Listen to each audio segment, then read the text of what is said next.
আসছে জাগো মা জাগো দুর্গা জি বাংলায়। চারিদিকে যখন অন্যায় ও পাপে পূর্ণ হয়, লাঞ্ছিত হয় নারী, তখনই মাতৃশক্তির আবির্ভাব হয় তার সংহারকারিণী রূপে।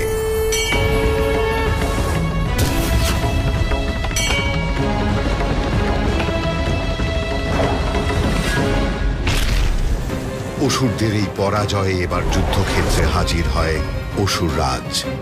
ক্ষিপ্ত অসুররাজ তার মায়া বিস্তার করে হস্তির ওপর। বিশ্বরূপিণী বিশ্বেশে প্রসীদত্বং সনাতনী।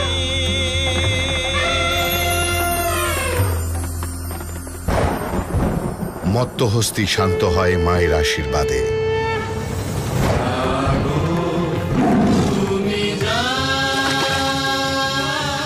মহালয়ার পুণ্য লগ্নে দেখুন জাগো দুর্গা 21শে সেপ্টেম্বর ভোর 5টায় জি বাংলায়।